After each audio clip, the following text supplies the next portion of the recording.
Board of Supervisors Chair, Catherine Barker. Thank you. I'm going to make my comments short because I know you want to hear from our fire chief and the people that are really having information in real time. But let me just say, this is a dynamic situation. We've got fires throughout the entire county, which are spending our resources very short. One of the things that people ask me is, what do you want to convey to the public? And that is, heed the advice of the first responders. When they ask you to evacuate, evacuate. This is not a drill. This is in real time. So I want to thank the City of Pasadena, who's opened up the Pasadena Convention Center for those impacted by the Eaton Canyon fire. I also want to acknowledge our faith-based partners. All Saints has opened up their church for those that are evacuating the Pasadena area. But again, it's important for us to recognize that while the firefighters are there to protect structures, life is first and foremost frontline. We need to make sure that people heed the advice of our first responders. With that, I'm going to introduce our LA County Fire Chief, Anthony Maroney, to give you an update on what is going on. But I just want to thank Chief Maroney as well as Chief Crowley for the work that they are doing to make sure that our first responders have all the resources necessary. Chief Maroney. So good morning. Thank you, Supervisor Barker. My name is Anthony Maroney. I am the County of Los Angeles Fire Chief, and I'm also the Region 1 Coordinator for Fire and Rescue Resources. I'm going to be giving an update on the Palisades fire in addition to the Eaton fire, although I am aware that we have 4 large fires burning in LA County at this time. The Palisades fire is located in both LA City and LA County. We are in unified command with the City of Los Angeles Fire Department in addition to CAL FIRE. We have well over 5,000 acres that have burned, and the fire is growing. We have no percentage of containment. We have an estimated 1,000 structures destroyed, and also no reported fatalities, and a high number of significant injuries to residents who did not evacuate, in addition to first responders who are on the fire line. We have over 1,000 personnel assigned, and the cause of the fire is unknown. However, it is under investigation. For the Eaton fire, it is located in both the Angeles National Forest, the Altadena area of LA County, and Pasadena. LA County is in unified command with both the Angeles National Forest and the Pasadena Fire Department. We have over 2,000 acres burning at this time, and the fire continues to grow with 0% containment. We have over 500 personnel assigned, and unfortunately, we have 2 reported fatalities to civilians. Unknown cause at this time, and we do have a number of significant injuries. We have over 100 structures destroyed, and the cause of the fire is unknown and under investigation. I will ask that LA City Fire Chief Kristen Crowley update you on the Hearst fire after I am finished with my remarks. The LA County Fire Department operational area consists of 29 separate fire departments in LA County, and all of those fire departments are at drawdown with no fire apparatus or additional personnel to spare. As the Region 1 Coordinator, I have requested mutual aid from the 5 counties of Orange, Los Angeles, Ventura, Santa Barbara, and San Luis Obispo counties. Additionally, last night, I contacted the State Office of Emergency Services and requested 50 engine strike teams. 50 engine strike teams is composed of 250 fire engines and over 1,000 personnel. We have also requested resources from out of state, as well as Northern California.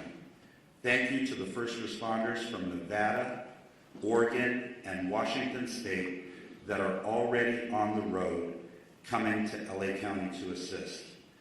Lastly, the National Weather Service has predicted a continued red flag weather event with strong winds and low humidities, placing all residents of Los Angeles County in danger.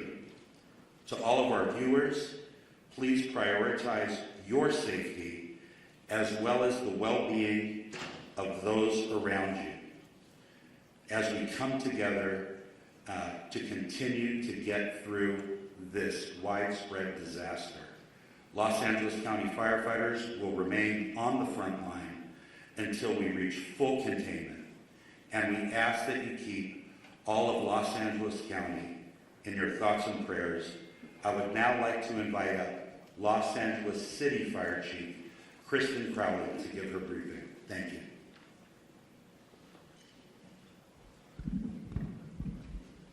Good morning, everyone. My name is Kristen Crowley, Los Angeles City Fire Department Fire Chief. I'd like to start with just a moment, if we could, of gratitude.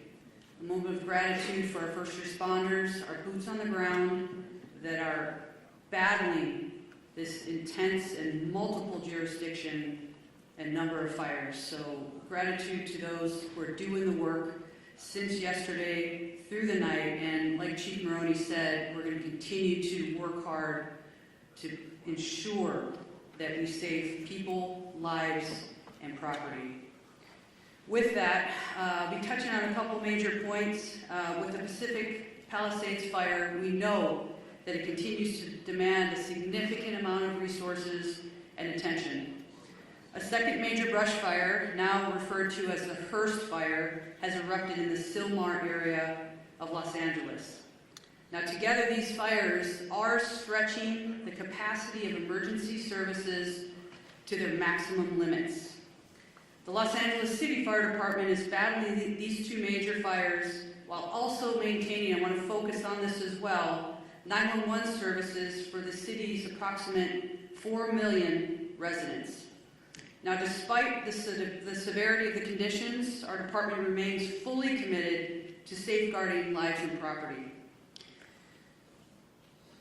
Next, I want to focus on what we've done over the last 24 hours, and with that, even within the city of Los Angeles, with these two major brush fires, our department has responded to 3,624 911 calls for service. And to put that in perspective, our average is just under 1,500 calls in a 24-hour period. Over the last 24 hours, we've also responded to an additional 32 structure fires within the city. We've treated and transported an extensive number of medical emergencies, well extending our normal 650 transports to local hospitals.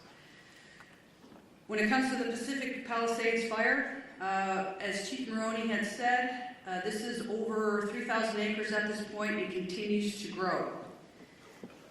We will confirm the exact acreage later, so we'll make sure that we also communicate that to the community and to the media. Last night, as of 19:30 hours, all aircrafts were grounded due to high winds. Aircraft are continuing to be able to resume their water drops and acreage mapping today when the weather allows us to do so. A total of 3,398 civilians and 15,105 structures are in the evacuation zone. And again, the evacuation zones are the following: north of PCH, west of Kenter Avenue and San Vicente Boulevard, south of Mulholland Drive, and east of Topanga Canyon Boulevard.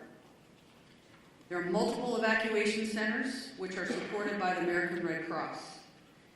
Injuries. Of course, there's a lot of interest in injuries. We have several firefighters and civilian injuries that have been reported, and all patients have been treated and transported to the local hospitals. Damage assessments. Chief Maroney did speak about a specific number. We are still vetting that through on the city side, so more information to come, and we will message that as soon as we can validate that. Approximately 400 LAPD firefighters have been deployed to the Palisades fire. We have many hundreds of law enforcement officers, our partner agency responders, and public works members engaged in supporting our overall operations. We are going to be transitioning to CAL FIRE this morning to manage this incident at 0800 hours.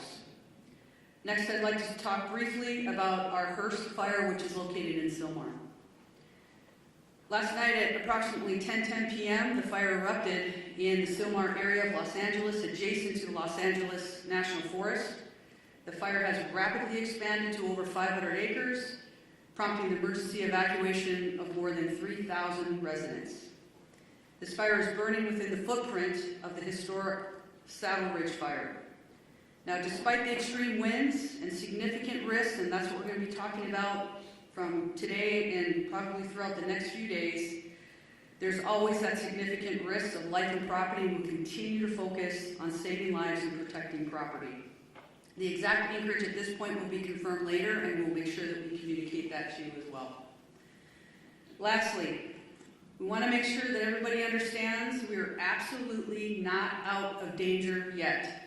With the strong winds that continue to push through the city and the county today, I will tell you, and we are all committed to our first responders, our firefighters will remain focused on protecting lives and property. The LAFD is extremely proud to stand with all of the entities behind me. Our top priority will continue to be life safety, ensuring that safe evacuation and the rescues of our residents that are in harm's way. It will continue to be our primary focus in this wind-driven fire event as it continues. Thank you for your cooperation, your support, and your diligence. And today, we will continue to stand with our partners to protect everyone. Next up, I would like to introduce Sheriff Luna. Thank you. Oh, sorry. Next up. Oh, we moved it. Okay. Yes, we're just moving around and having LA Unified Superintendent Alberto Carvalho. Thank you very much. Good morning, everyone. Thank you, Chair Barger, county and city leadership, in addition to the leadership of our first responders in our great community for the very, very important work you continue to do to protect our community, protect the assets, and first and foremost, the health and well-being and lives of members of our community. Los Angeles Unified is the second largest school district in the nation, representing the interests of 540,000 students and 75,000 committed employees. We make decisions regarding closure of schools in a very methodical and science-driven manner. So after a great deal of consultation overnight with experts looking at the data and considering the fact that air quality conditions deteriorated significantly overnight, we have made the decision to shut down a number of schools, particularly in the eastern part of our school system. I will define what those boundaries are. School communities, beginning with leadership, workforce, and families have been informed about these areas. And as of now, those schools within the boundaries of the area that I will define are closed. This accounts for about 10% of our total schools in our district, about 100 schools out of 1,000 schools. The areas that I'm speaking about are schools located north of Manchester Boulevard, Firestone Boulevard, east of 10th Avenue, west of I-710, and south of Highway 134. Any school within that area, and that accounts again for the eastern part of our district, where the air quality met or exceeded levels that are not appropriate for employees or students to be around, are effectively shut down. We will be making decisions about what will happen in those schools going into tomorrow by 4 p.m. today based on the evolution conditions. In fact, since we made the decision to shut down those schools, air quality conditions have improved significantly despite the fact that they worsened significantly overnight. I want to speak specifically about schools surrounding the Palisades area. As of last night, we had to shut down 5 schools as a result of mandatory evacuation conditions. Those were Kinter Canyon Elementary School, Canyon Elementary School, Marquez Elementary School, Palisades Charter Elementary School, Revere Middle School, and Topanga Elementary School, in addition to Palisades High Charter High School. We have reports that Palisades High sustained significant damage as a result of the fire. We are working with state and federal entities to quickly access resources to address the issues facing this community. I want to very briefly address our workforce. We know today is not going to be a perfect day. A number of schools are shut down. However, localized conditions may make it difficult for our workforce or parents and students to access schools. Air quality conditions may vary and in fact may not necessarily be appropriate beyond the area where we close schools. Please use your discretion. We will utilize grace and be flexible regarding attendance and for students and employees alike. Specifically, students and employees who face chronic respiratory conditions or other health issues. We will be flexible regarding these individuals. We will provide additional updates later on today regarding conditions of schools going into tomorrow. For the schools that are open, recognizing the workforce needs of the parents of our children. Beyond the bell activities, care for children in those schools will continue to be provided today. Today is not a typical day. We need flexibility, patience, and grace, and we shall extend that to our workforce and certainly our parents and students in our community. Once again, our hearts go out to those who have been impacted and our eternal gratitude to the first responders of our community for the fantastic, difficult work they've done over the past 24 hours. Thank you very much.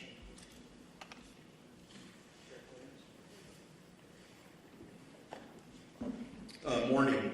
A lot of information to pass on, but please know this.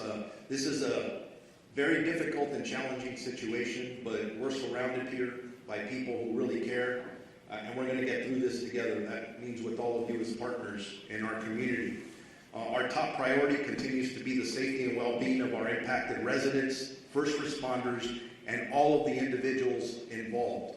But understand that this is a very fluid situation, specifically in the Altadena area, and a lot of our personnel, our deputy personnel, are involved in life-saving measures as we speak now. We are working very closely with local, state, and federal agencies to provide necessary resources and support.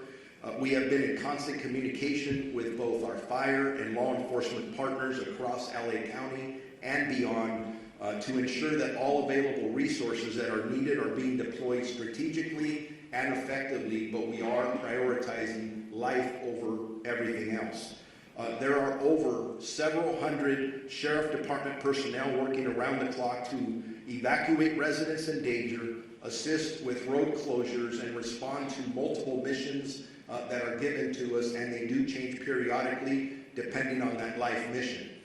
To ensure that everyone is going to be safe or safe as possible, additional personnel will likely be assigned to this fire as this continues to go, and you heard from our fire partners that there is no containment here. I do want to split it up into two. I want to start talking about the Eaton fire first. Currently, there are evacuation orders in Pasadena, Altadena, and Sierra Madre. Evacuation orders, there are approximately 32,500 residents under evacuation orders and approximately 13,186 structures that we deem at risk, and that could grow. Evacuation warnings, approximately 38,600 residents are under evacuation warnings and approximately 14,342 structures are at risk. At 4 a.m. this morning, the evacuation orders did expand to parts of the city of Duarte, Monrovia, and La Cañada. And again, we continue to assess that. That's evolving. That's going to change. So I encourage you to consistently pay attention to all sources of information so you're ready to go when you are given that order, if that does come. As information's changing, even as I was driving up here, even as I'm walking up to this podium, I'm getting messages about several of our employees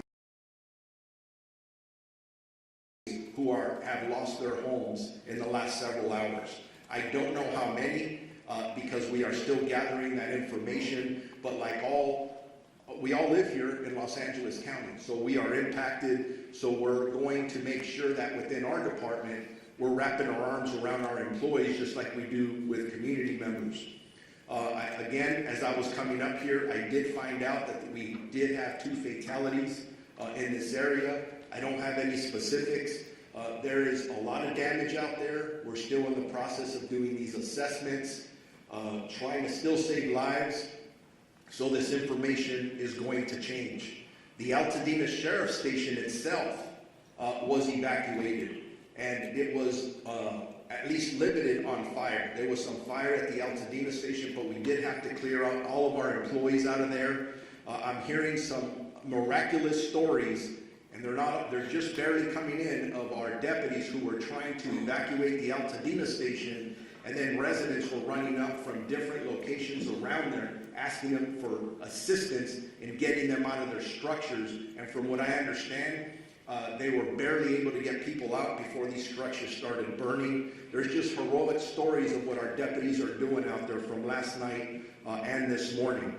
I want to make sure people know deputies are working to assist residents who are evacuating and continuing to make evacuation notices as we're speaking. They are securing areas that are evacuated, and it's always sad when I have to say this, but part of our responsibility is to make sure that no one loots or steals from our residents, our community members who are already being impacted.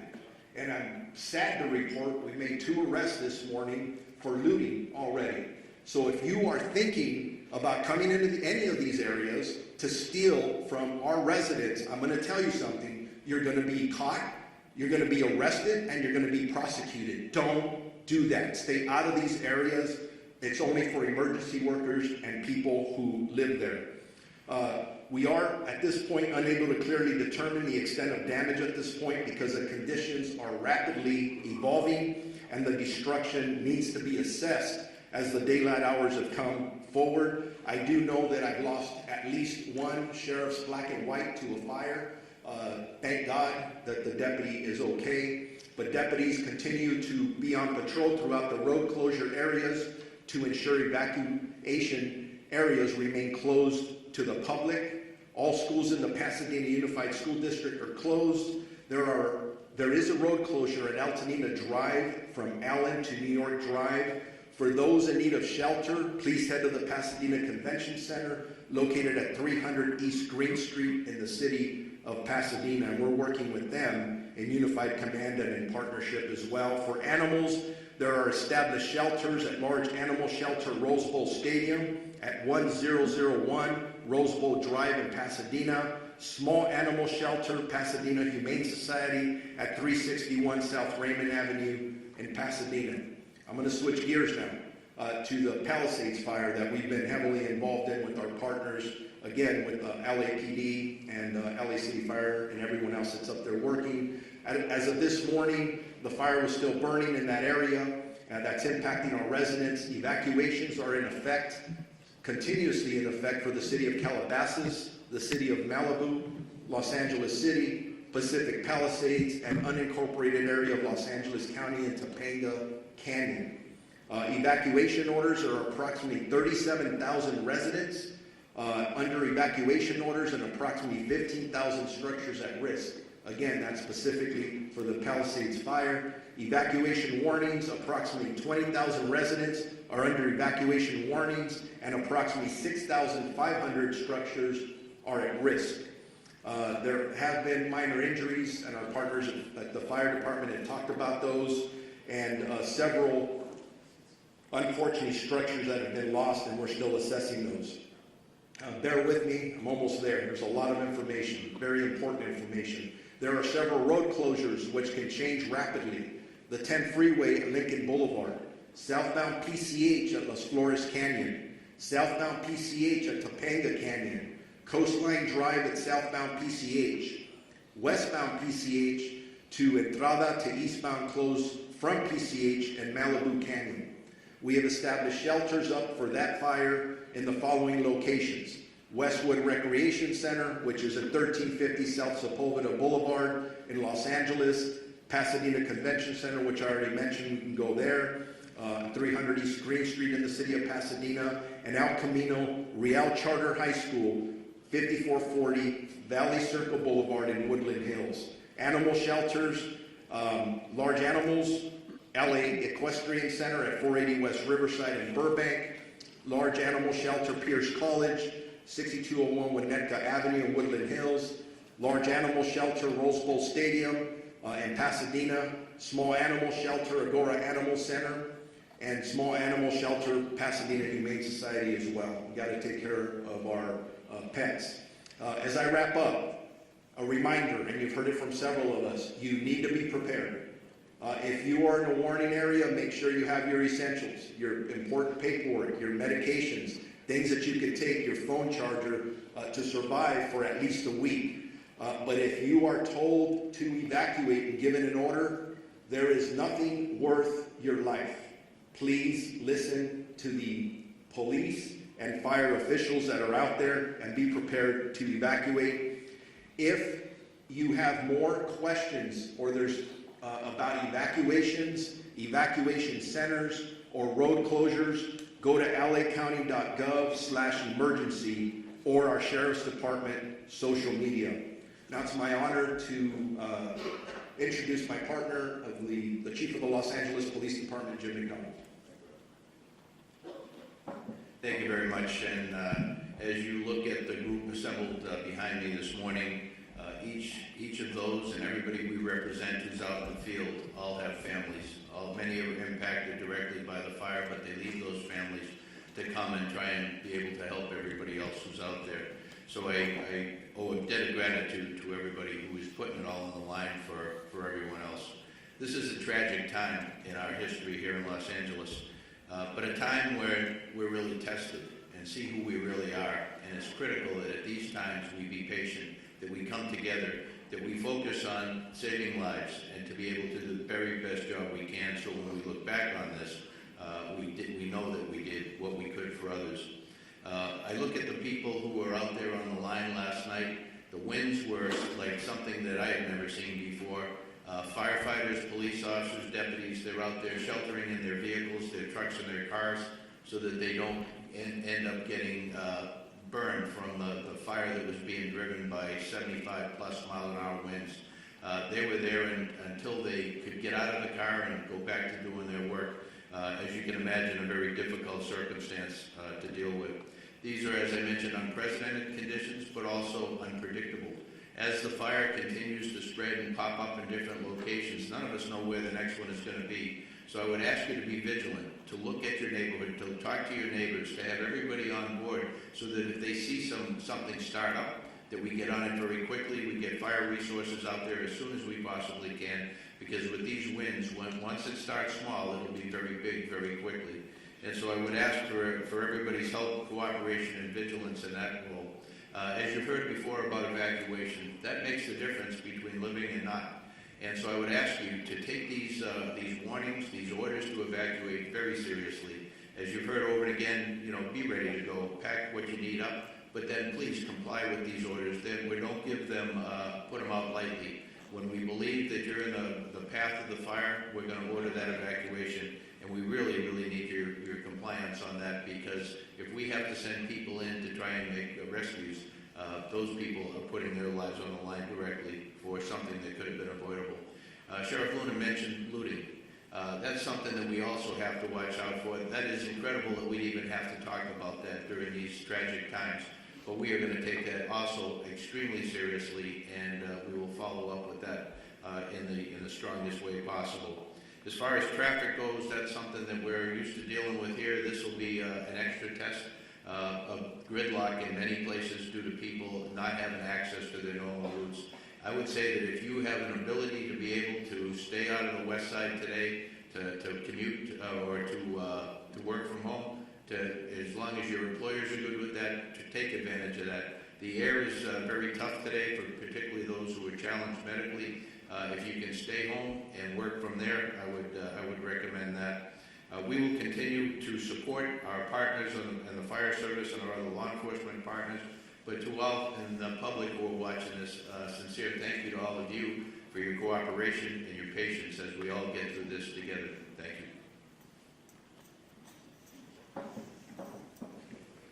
Now we're going to introduce my colleague, Supervisor Lindsay Horvath, who represents the Thank you, Madam Chair.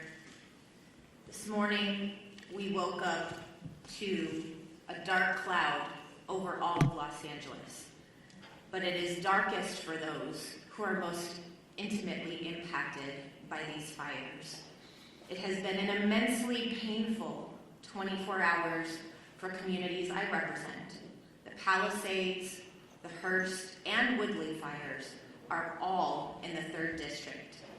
But our strength is in our togetherness, and that will determine how we make it through. We need your partnership in this time of crisis. It is difficult to process the immensity of the destruction and loss. We extend our hearts and every resource we have to all of our impacted residents. We know when we talk about these structures, they aren't just structures. They aren't even just houses. They're homes. This is our home. These are places where we built community, where we raised families, where we made memories that we will never forget, even if we can't go back to these structures. These are our home. Losing home is simply devastating.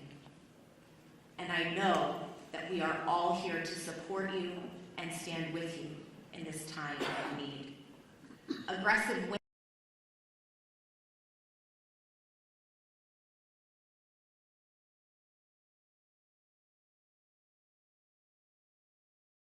support through fire assistance management grants for Palisades, Eaton, and Hearst fires so far.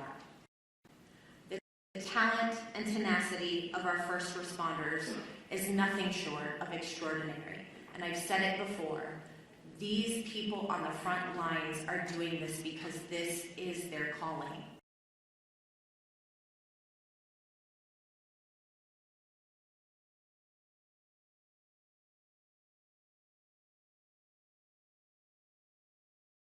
Crisis to protect our Los Angeles County. Overnight winds grounded our vehicles, and we have red flag conditions through the end of day tomorrow. But we know that because of these fearless warriors on the front lines, we are doing all that we can to contain this fire. Thank you for your work to keep Los Angeles County safe, including the 3rd District communities of Pacific Palisades, Topeka Canyon, Sunset Mesa, Malibu, Santa Monica, Sylmar, Granada Hills, Lake Balboa, and surrounding communities. Our #1 message to everyone in impacted areas is to follow all evacuation orders and warnings and to stay where you are safe as long as the evacuations remain in place. We continue to have shelter capacity for you, as you have heard, for you, for your pets, and we have animal sheltering sites as well. These orders are not just to keep you safe and to keep your community safe, they are also to keep those on the front lines of this devastating crisis safe. And the longer that you wait to evacuate, the more you are putting people in danger who are putting their lives on the line to protect your homes. Please don't do this. Please evacuate. There is also an evacuation order in Santa Monica, the northern border of the city to San Vicente. The warning is north of Montana to San Vicente as well. We have an evacuation order as well as a warning there. Barry J. Nydorf Juvenile Hall is in Sylmar, and that is under evacuation warning because of the Hearst fire. Our probation department has evacuation plans in place should that move to an evacuation order from a warning, and our priority is to keep our youth in our care safe. Santa Monica Malibu Unified School District has closed its schools today, and as you heard from Superintendent Carvalho, LAUSD has a variety of updates. We have heard from our state insurance commissioner as well, and while this is still quite early in this emergency, we do have some initial guidance from his office for evacuated households on reimbursable insurance expenses, with information to be found at insurance.ca.gov. Obtain a complete copy of your insurance policy, take note of additional living expense limits, track additional expenses, Document conversations with your insurer or adjuster, and don't rush any decisions. If you have any questions, call 800-927-4357.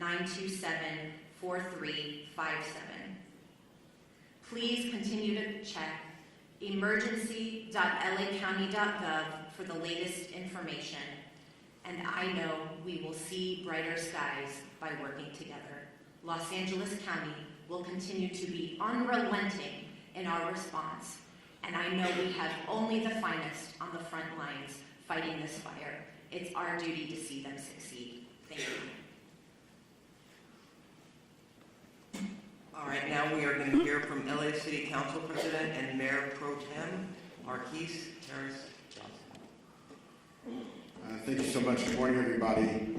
On behalf of the City of Los Angeles, I just want to begin by thanking and recognizing and acknowledging the great work of our first responders, especially the men and women of the Los Angeles Fire Department, who last night we all witnessed doing heroic work in the face of grave danger. Last night was one of the most devastating and terrifying nights that we've seen in any part of our city at any part of our history. Fire literally jumping roads, taking out structures, and our public safety professionals created an environment where injuries were kept to a minimum, fatalities were kept to a minimum, and we wake up this morning with a renewed spirit that we can defeat this fire and move on to a brighter day. I want to also acknowledge the two members of the council that are with us today that represent the areas of the fire. Councilwoman Tracy Park of the 11th District, who's I think probably has about 90 minutes sleep by my count, because every time I looked on the television, you were there knocking on doors in neighborhoods, in community centers, at the shelters, making sure the community was okay. And then an absolute professional, someone who, since I've been on the council with her, has had to fight a fire almost every year. And so is a pro from the San Fernando Valley, the council member from the 7th District, Monica Rodriguez. And again, all the men and women, the firefighters are in the front, but our DWP workers are out there making sure we don't have additional fires from power lines, and countless folks, DOT making sure the flow of traffic stays so that folks who want to evacuate can do so, are out there as well. So there's literally thousands and thousands of people working together to make this work. I want to announce a few more closures to add to the school closures that we heard and the closures that the sheriff and the supervisor read to us. Griffith Park closed today, including Lake Hollywood. Runyon Canyon closed today. The Los Angeles Zoo closed today. The Hollywood Reservoir closed today. The Hollywood Sign closed today, as well as all the roads through the Sepulveda Basin in the San Fernando Valley. So nobody should be going those places today anyway. I will amend what Chief McDonald said.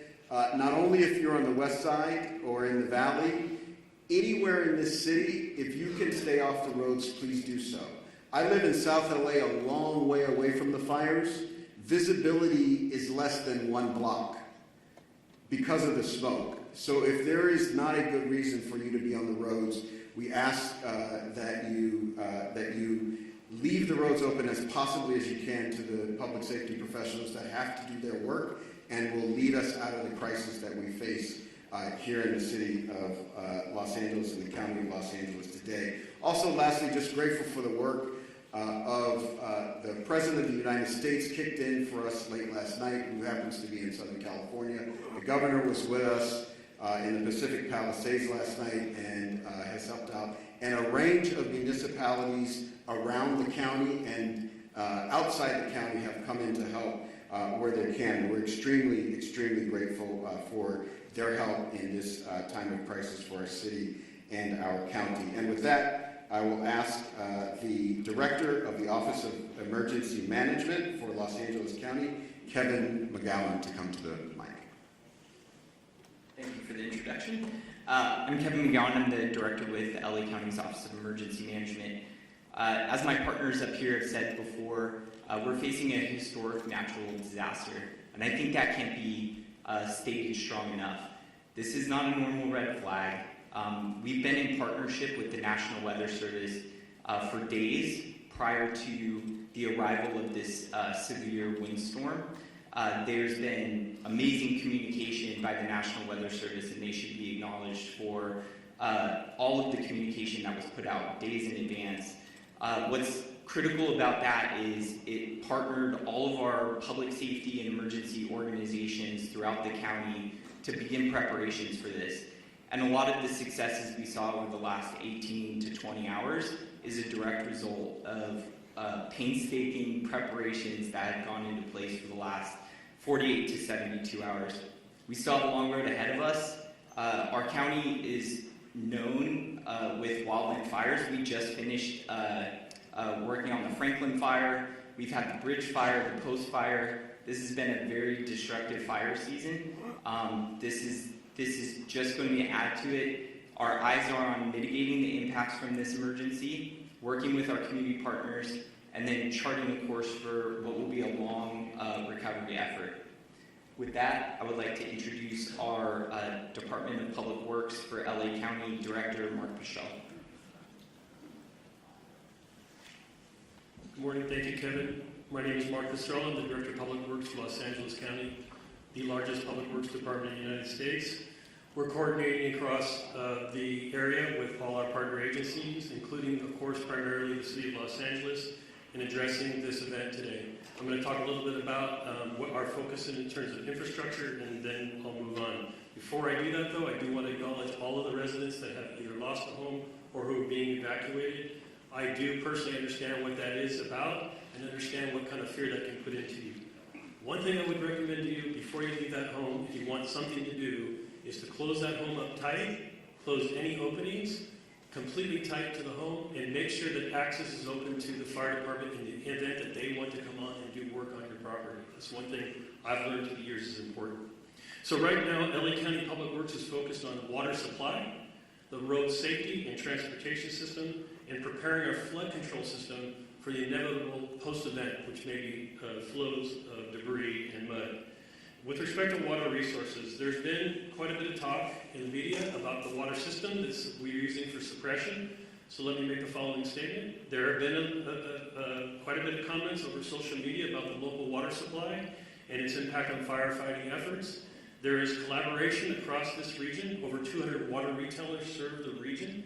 LA County serves the area in the Eaton fire area. LA City serves the area in the Palisades area.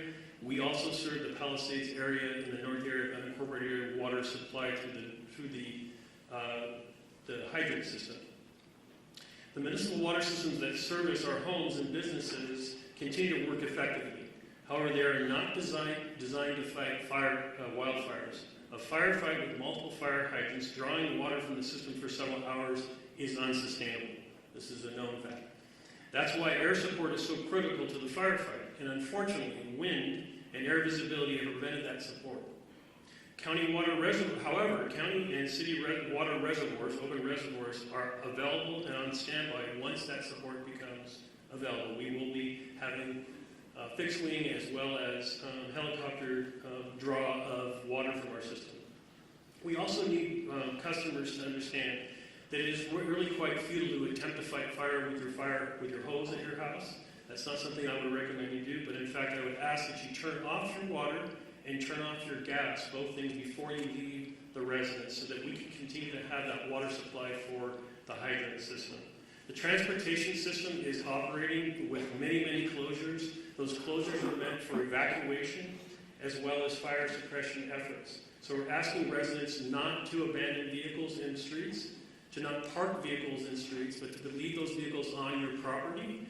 And we ask that you drive very carefully, because we also have the other event of wind right now. And we have numerous signals out across the area. So we need people to drive very consciously in the street system. And then the third piece in the road system and in our homes is the wind is causing massive tree fall. We have numerous, over hundreds and hundreds of trees that have fallen in the area already. We expect more of that to occur.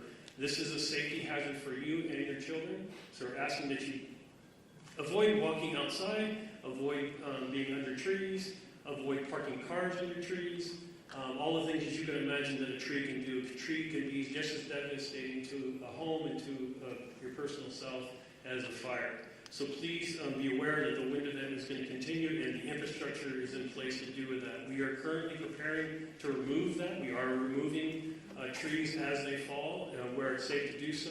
There will be a mass debris removal system put together that the county is coordinating. But we would be removing and working with the cities to remove the mass debris that's going to occur, not only from the structures that have been damaged, but all of these trees that are down. So please, one of the things is make way for our utility workers who are in support of the very, very, very brave firemen and sheriff and police force that are out doing their job. We are in full support of them.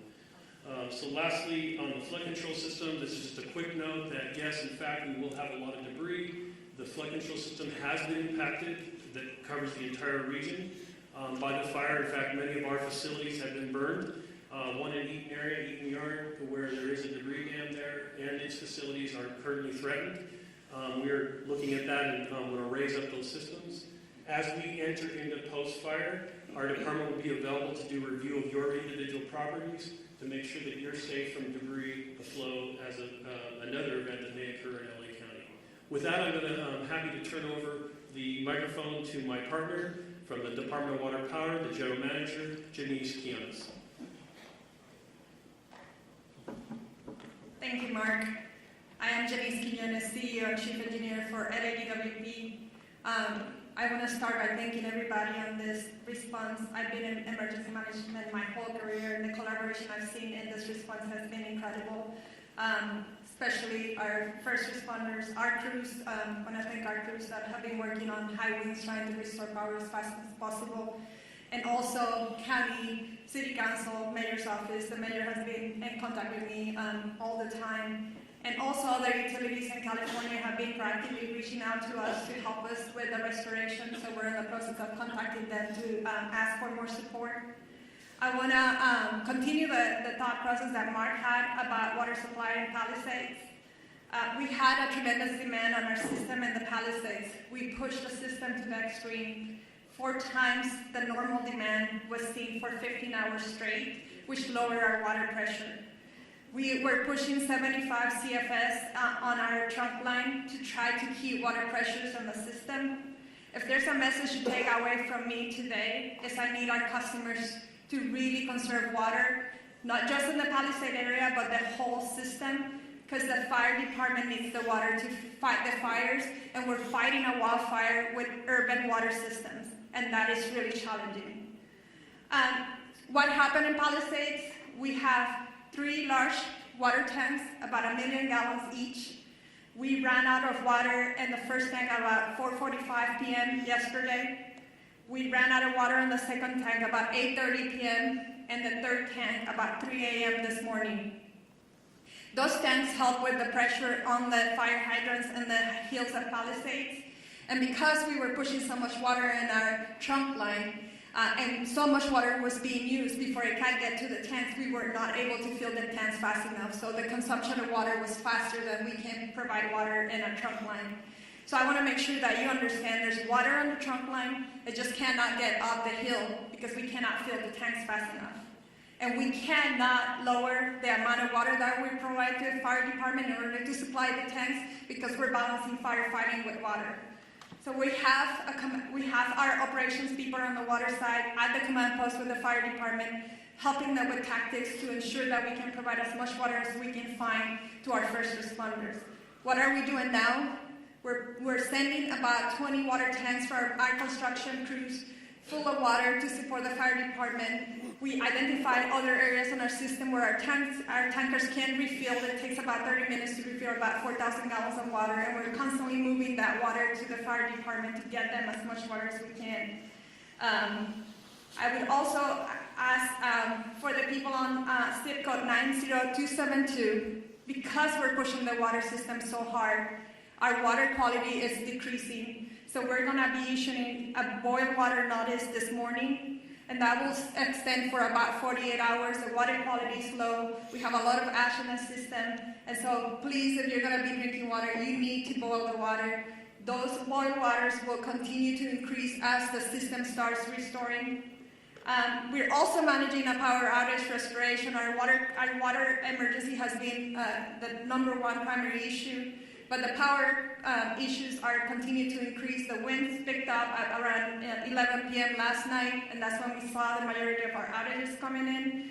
As of 7 a.m. today, we have 135,000 customers out of power.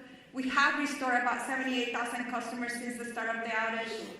32 customers have been out of power for more than 10 hours and 7 for over 18 hours. If you are out of power, I urge you to call us, call 911, let us know so that we can get to you as fast as safely as possible. We are on a severe emergency activation at the EOC for both water and power. It's taking us 24 to 48 hours to get to all of the outage. That's why we're going to start increasing our mutual aid request to get more crews on here to reduce that restoration time. But we cannot do that until it's safe for our crews. And I'm happy to report we have had no safety incidents for either the water and the power crews, which we need all the crews safely operating in our system. 40% of our outages were due to us having to de-energize the circuits for public safety. And we cannot energize them until it's safe to do so, and we have put eyes on our system. 20% is because of wire downs, and 6.5% is because our system has protected itself from further outages, and so we have to patrol every night before we come back online. With that, I just want to thank everybody, and Madam Chair. Thank you so much. We want to transition. We're 5 minutes over. We do want to give a little bit of time for question and answer with the press. I'm going to call on you. Please identify yourself, your name, and which media outlet you're with. I see a hand up here. We'll go with you first. Good morning. Yes, Colin Castro from BJMA. Chair Barker, wanted to ask because this press conference called One Voice is bringing together some of our city leaders, our county leaders here together for this incredible tragedy, this crisis that we're experiencing right now. And a lot of our viewers are asking, how can other Angelinos help? Because people want to volunteer, people want to help. What's the best way that other folks out there that want to help, what can they do? Well, first of all, thank you for that question, because I think this does speak volumes to the fact that it's not just at the local level, it's at the state and federal level as well, and it is one voice. We're seeing these fires taking place countywide, which is stretching our resources. But to the public, I mentioned All Saints in Pasadena that's opened up its church to people that are evacuating, people that are not only part of their parish, but also people that are seeking refuge. I would encourage, and we will work with our Office of Emergency Management, to put together a list of what you can do to help. I know at Pasadena Convention Center, they're looking for resources, food, and blankets. Red Cross is putting that together, but we can always use more. So this is the time for us all to come together. I mean, we're trying to wrap our heads around just getting this fire under control. But make no mistake, we will put something together so that people can offer their support. You are seeing the goodness, and I know Supervisor Horvath mentioned it. With all these horrific stories you hear, you also hear stories of people that are doing amazing things to help their neighbors and their community. Thank you for that. I'll go ahead in the green shirt.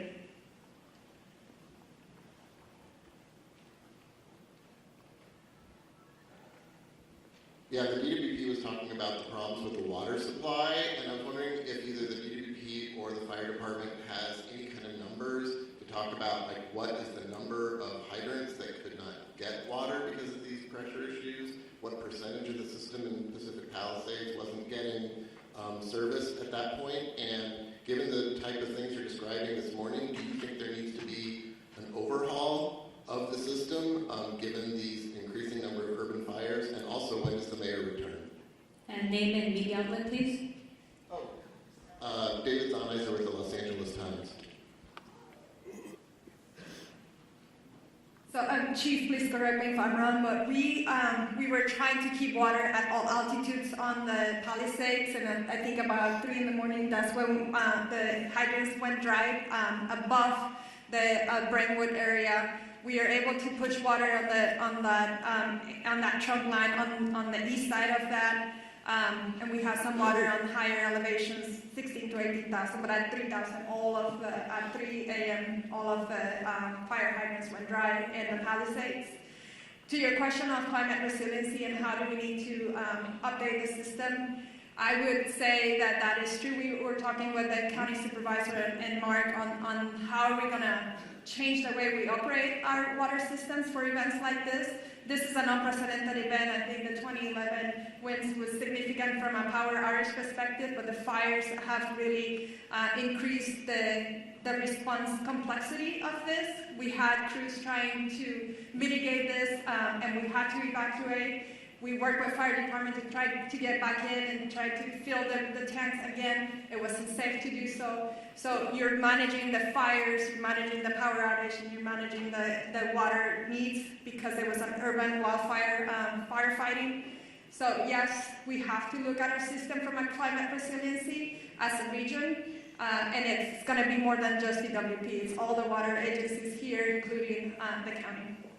Thank you. Over here in the burgundy with a mask. Name and media outlet, please. And the mayor question. Real quick, I can speak on the operational side of the hydrants. We don't have a specific number to the hydrants. We do know that it came in phases. Now, our firefighters always have a primary plan, a backup plan, contingency, and emergency plan. So oftentimes, just so that the public is aware, in large brush fires, water supplies are normally limited. So with that, our apparatus do have the ability to draft water if we need to out of pools, ponds, any type of water resource. We also utilize the water tenders, in which we spoke about a little bit earlier. So with that, I just wanted to clarify that. In regard to when the mayor is returning, I spoke to her this morning at 4 o'clock. She's on her way for the last leg of her journey back home from Dallas, so her ETA is right around noon. Thank you. Go ahead. Buenos días, everybody. Ali Santana with Telemundo 52. For Chief Crowley, Chief Maroney, where can people go to donate food, water, supplies, and for Superintendente Bravado, Sheriff Luna, and CEO Quinones, just something in this microphone for our people. We will do something in Spanish right after we conclude over here with a couple of Spanish speakers regarding the volunteer information. Sure, so thank you for the question about the donations, and I know we spoke about that earlier. Just a touch point for the community. We are so grateful for the community's efforts in regard to donations. Now, what I do want to be mindful about to make sure that we share is please listen to the direction of where those donations, either through money and or food, any type of donation, it can become problematic if the public starts to just drop things off.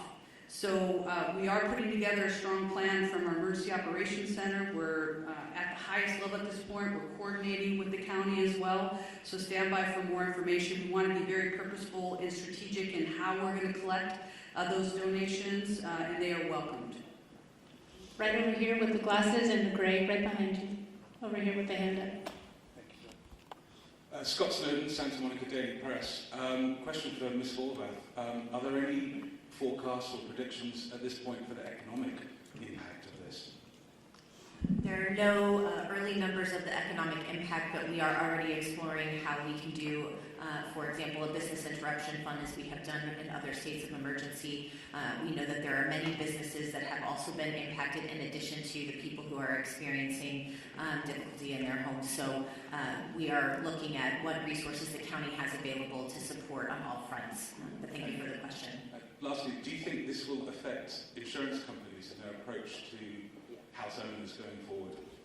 I believe it already has, and the conversation is ongoing. As I shared earlier from the insurance commissioner, I know this is an ongoing conversation in his office, and he has provided that information and welcoming phone calls from folks who do have questions about insurance impacts as a result of these fires. I do know that yesterday, through the help of our chair, the county declared a state of emergency, as did the governor, and I know that there are other states of emergency that will be declared in order to make sure that all residents are able to readily access everything that they need to in response to these. Thank you. We need to move on. Right here in the front, young woman with the hand up. Hi, Grace Toohey with the Los Angeles Times. I was hoping one of the fire chiefs could talk a little bit about long-range spotting and how far we actually saw embers jumping from one fire to other spot fires. And then additionally, we heard repeatedly fire crews requesting help, backup, and not having enough crews. Were you guys prepared enough for this? Do we have enough resources to fight these fires? Thank you. Thank you for the question. So I'll start at the end and work back. No, LA County and all 29 fire departments in our county are not prepared for this type of widespread disaster. There are not enough firefighters in LA County to address 4 separate fires of this magnitude. We were prepared. We did get state pre-position resources that came from Northern California that were up in the Santa Clarita Valley. We did hire additional firefighters from the LA County Fire Department and pre-positioned them in the Santa Monica Mountains. The LA County Fire Department was prepared for 1 or 2 major brush fires, but not 4, especially given these sustained winds and low humidities. Like our Director of Emergency Management said, this is not a normal red flag alert. People were calling for help. We tried to get them the help that they needed. LA County right now, like the LA City Fire Department, is prioritizing life safety, but we are also engaging in structured defense, perimeter control, and aerial operations. Remember that the LA County Fire Department has 13 aerial assets available to it. In addition to our agency-owned helicopters, we have our 2 CL-415 Super Scoopers and our CH-47, which is part of the 3-county QRF. So we're prepared to keep fighting the fight. Like I said earlier, I've requested additional resources, not only from Northern California, but from out of state. We did that last night, yesterday. So we're doing the very best we can. But no, we don't have enough fire personnel in LA County between all of the departments to handle this. Thank you. Thank you. And we have a couple of just quick I just questions. want to also acknowledge that that came down from Sacramento State Senator Ben Allen and Sasha Perez, as well as our Santa Monica Mayor Negrete, who's also present here. And I know that Congressman George Whiteside is flying in from Washington, D.C. He represents the Sylmar Santa Clarita area, and so we appreciate you all being here. Thank you, And I Chair think Barber. someone from the mayor's office would like to go ahead. Introduce. Thank you, appreciate it. Good morning, everybody. Celine Cordero, Deputy Chief of Staff to Mayor Bass. I just want to step forward and address the question about the mayor. The mayor will be on the ground shortly, very shortly this morning, and engaged. But I want to assure the community and the city, our mayor has been actively engaged 100% of the time, the entire last 24 hours throughout this unfortunate event and crisis. The mayor has been in constant communication with our chief of police, our fire chief, our council president, our law enforcement partners, our Supervisor Barber, thank you, and our county partners. So I just want to stress she's had 100% access the entire time that she's been traveling and been actively involved in the decision making. So thank you very much to all up here, and the mayor looks forward to meeting you very shortly this morning. Thank you for that. Over here in the green shirt. Good morning. Stephen Coleman, KABC. You mentioned 4 fires. I'm aware of 3. Could you describe and characterize the 4th fire? County fire? Yes, I can speak briefly on that 4th fire was a Woodley fire, which is approximately a smaller fire. We threw a lot of resources at it. It is under control at this point. We'll push that information out to the media so you have the very specifics, but we're calling it the Woodley fire. Could you tell us where it was located? Where? Yeah, it was in the Sepulveda Basin. Yes, sir. Thank you. Last question, then we'll have one-on-ones. Hi, I'm Samantha Norris, San Fernando Valley side. I know the Hearst fire is one of the smaller fires here, but can somebody speak more to what resources are being deployed to that fire? And for people in the Sylmar area, what are the evacuation zone areas, any closures, and where those people can go in the area? Hi, good morning. Councilwoman Monica Rodriguez from the 7th District. Last night we evacuated 71 horses from the Stetson Ranch area. The fire came up quickly, and so thankfully they were safely evacuated to the Hanson Dam Equestrian Center. As we indicated, this is a very dynamic situation, and the lack of aerial support is making it that much more challenging for firefighters to be able to fight these fires, whether it's in the Palisades or any other part of the county. And so it's critically important that people heed the evacuation orders in the Sylmar community. Richie Ellen's rec center in Pacoima is available for the evacuations. Currently, there is 80% vacancy, so there's still capacity for people to evacuate there. Going beyond that, we will continue to open up additional facilities as is needed. I want to assure the public that the things that you can do, and I know the question was asked earlier, if you're not in the immediate fire area, there are things that you can do to be of assistance, and it goes to looking at hardening your home from any potential threat of embers. These embers fly, they can go for a couple miles. So we want to ensure that they do everything to create the defensible space in their homes if they're in the adjacent areas. Again, staying off the roads to the greatest degree possible. More importantly, reducing your water usage at this time. Because there is no aerial support, all of our water is being heavily demanded upon for these firefights in all parts of the county. So these are the proactive measures that people can be taking to be of assistance immediately given the needs of our first responders. If you have downed power lines, report those to 911. We can also report all outages to 1-800-DIAL-DWP. And most importantly, for trees that are down, because we know we have a lot of road blockages, our Bureau of Street Services, for the City of Los Angeles, all of our street services crew and public works crews are out there doing that work as well, and they are part of our first responders. We want to make sure that everyone's reporting those to 311 so that we can keep the roads cleared for everyone to have the greatest amount of access for our fire personnel. But most importantly, for the adjacent equine areas, because I know in the Hearst fire, we're concerned about the spread right now. There's a lull in the wind, but we're concerned about the potential spread to other equine areas.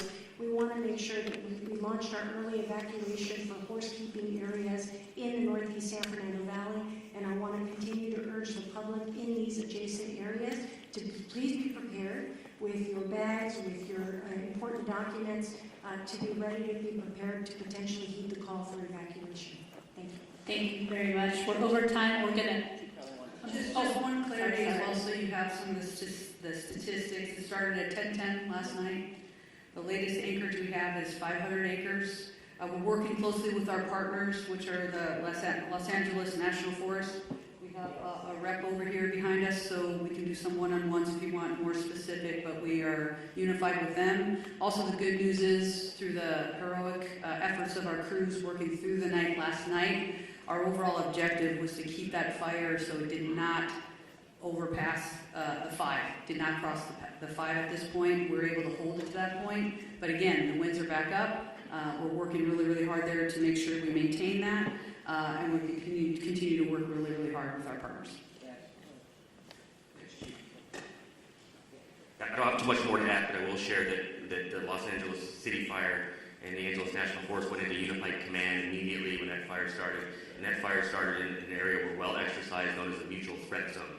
So that's a part of our pre-planned unified command area, and that includes ground resources and aircraft. And of course, as mentioned, aircraft has been having a hard time finding good air, and actually with the wind speeds. We're assessing aircraft availability every minute, continuously watching for a window to get aircraft up from multiple parts and multiple agencies. The Angeles National Forest aircraft and the air tanker base that services the Southern California areas in Lancaster under the U.S. Forest Service, and they're watching for opportunities to launch aircraft. But last night, the winds out in the Antelope Valley were just as bad as they were here in what we call the front range, so we're still struggling to get aircraft in the air.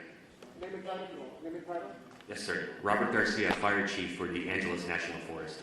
Thank you. We are wrapping up our press conference. We will have one-on-ones and a short for Spanish media. If you gather right over here, we will have Sheriff Luna and also LA City PIO with Fire David Ortiz. So Spanish interviews right over here to my right.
Sorry, be careful. Thank you guys so much.